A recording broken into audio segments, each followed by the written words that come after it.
So right now, let's go straight into the gist. Sheikh Gumi has again spoken out, calling on the government to consider dialogue with those who have been causing unrest in parts of the north. He said that negotiation, not just military action, could help bring peace faster. He even used examples from international peace talks, saying if other nations could sit down to talk during conflict, then Nigeria can also use dialogue to stop killings and kidnappings. But almost immediately after Gumi made that statement, the governor of Katsina State, Dikko Radda, came out boldly to say, "No, we are not negotiating with bandits." He made it clear that his government would not sit with criminals.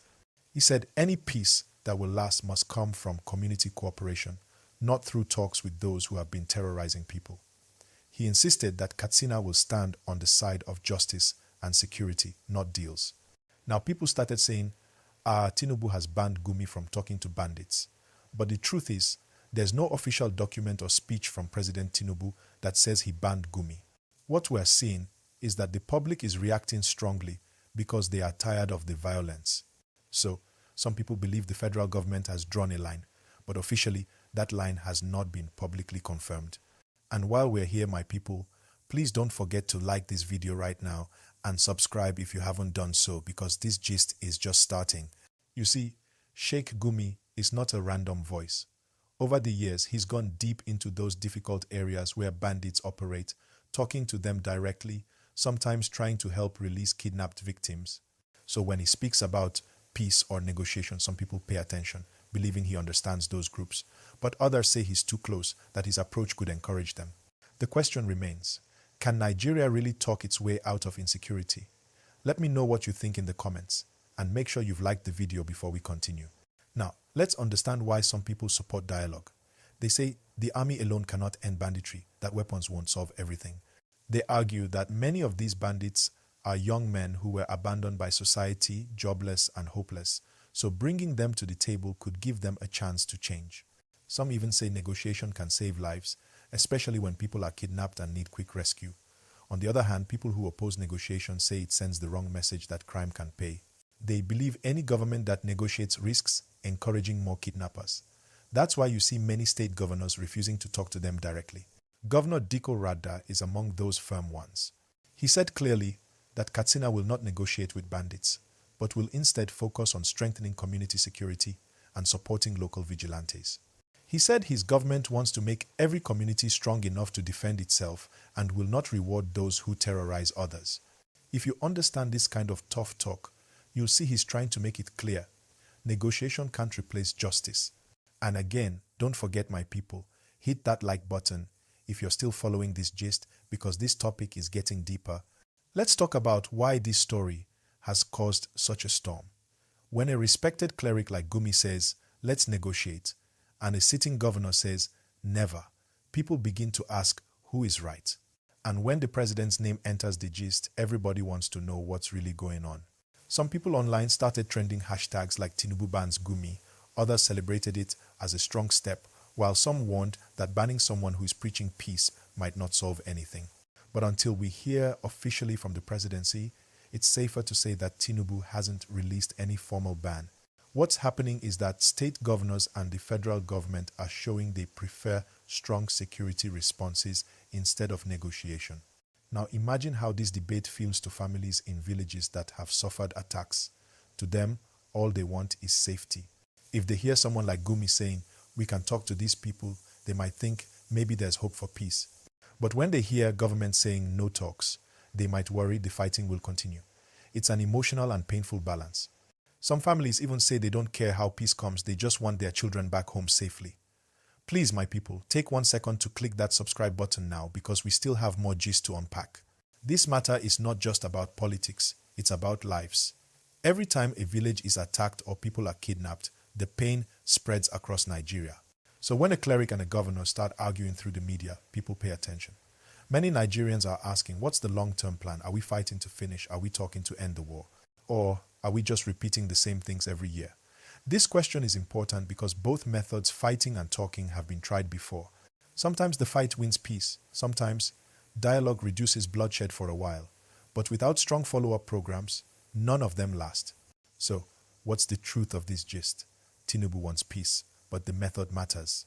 His government has said before that they want to rebuild the north. support farmers, open schools again, and secure rural communities. They believe this can be done by empowering security agencies, not by allowing criminals to dictate terms. Gumi, on the other hand, is saying, use dialogue too. So it's like one side says force, the other says peace talk. Both sides claim they want safety for Nigerians, but the path they choose is different. My people, which one do you think will work faster, talking or fighting? Drop your answer below in the comment section and let's gist about it. And while you're there, please click that like button again. It helps the channel grow and allows more people to see these updates. Now let's look at how this story affects the people of Katsina. The governor is under pressure. People in his state have been facing attacks, and he wants to appear strong and reliable. That's why he's saying no negotiation. But behind the scenes, there are community leaders, traditional rulers, and even religious figures trying to create dialogue at the local level. Some of them say, if we don't talk, the violence will never stop. You see, it's complicated. Everyone is looking for peace, but no one agrees on the method. Even in Abuja, some top voices believe that dialogue might be necessary later, but right now, the focus is to show strength so that criminals will not think government is weak. But how far can that go before people start saying enough is enough? Nigerians are tired of hearing about bandits every week, tired of losing loved ones, tired of empty promises. So when Gumi speaks, he taps into that frustration. He's saying, let's end this thing once and for all through peace. But critics reply, we've tried that before and it failed. Both sides have their argument, and that's what keeps this issue alive. Now, one interesting part of the gist is how social media reacts. You know, Nigerians online, every issue turns into a debate. Some people are calling for Gumi's arrest. Others defend him, saying he's misunderstood. But one thing is clear, the public is watching closely. This is why I keep reminding you, when you see any headline like Tinubu bans Gumi, don't just share it. Always wait for official confirmation. This helps stop fake news and keeps our conversation healthy. And please, if you're still with me now, like this video, you're doing well. When we look at the bigger picture, what we're seeing is a power play between peace advocates and tough governors. Gumi says we need dialogue to stop the violence. Katsina's governor says we need firmness. Tinubu's government appears to agree with firmness. But one thing connects them all, they all say they want peace. So maybe the real question is not whether to talk or fight, but how to bring peace in a way that lasts. And that, my people, is the gist that keeps Nigeria thinking. If you ask me, I'll say dialogue is good, but only if it's well planned. You can't just talk to people holding guns without a clear structure or law guiding it. There must be conditions, monitoring, and justice for victims. Without that, negotiation becomes another round of promises that don't last. That's what experts keep warning about. But let's be honest, every peace process starts somewhere. Maybe one day, both sides will meet in the middle firm, against crime but open to true repentance. Before I end this gist, let me remind you again, Sheikh Gumi is not banned officially. Katsina Governor has said no to negotiation, and the presidency has not released any direct order about it. That's where things stand right now. So let's keep watching. If anything changes, you know I'll be here to give you the real-time update. And please, my people, before you go click that like button, subscribe to the channel, and turn on the notification bell so you don't miss the next gist.